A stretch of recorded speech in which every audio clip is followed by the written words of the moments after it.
So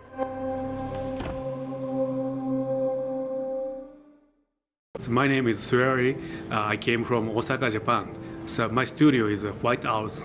White House made in 2016, 11 first, yesterday, 3 years birthday for my new office. And our new current project is three. We have three projects now. The Good Life, and one more, The Deadly Premonition 2, and I can't say any secret project, one more. So, starting with The Good Life, this has been sort of like this large departure from what we've seen of your recent catalog.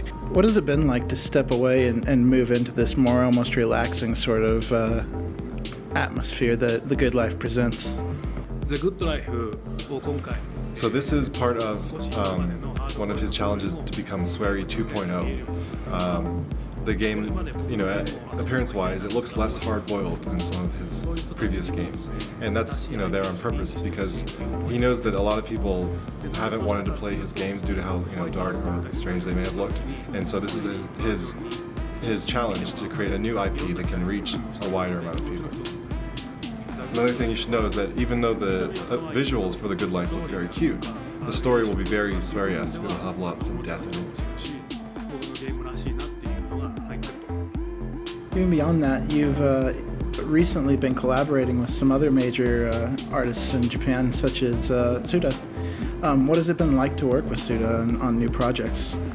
Suda's been in the industry for much longer than Swery, and actually before Swery got into the industry, he played one of Suda's games for quite a bit actually.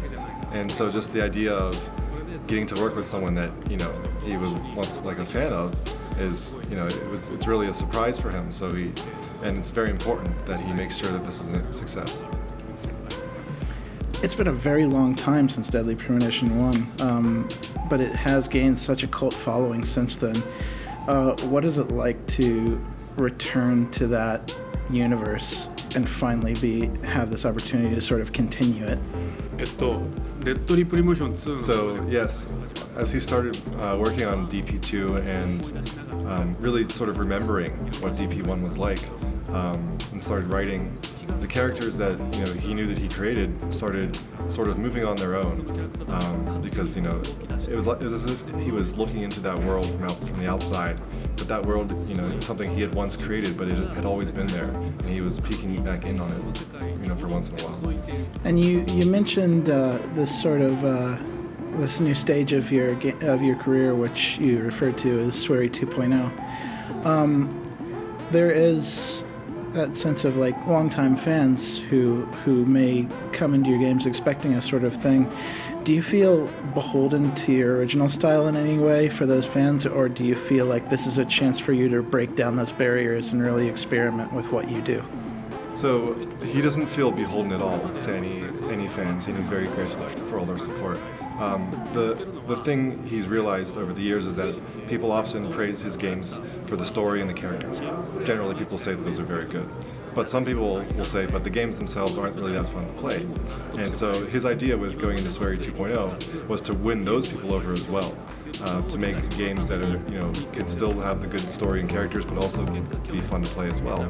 And he feels like he succeeded with that with The Missing, because his whole idea with that was to fully fuse the gameplay and the narrative together. And this may be a little far down the line, but with your relatively new studio, White Owls, what are you hoping to accomplish in the future? What do you hope to pursue with these projects or even beyond them? So his ultimate goal for White Owls is for every one of his staff members to eventually become independent creators who are successful on their own. He didn't create this company just to make games that only he wants to create. He wanted to create a space where all his staff members can freely pursue their own passions and really put those into the games as well.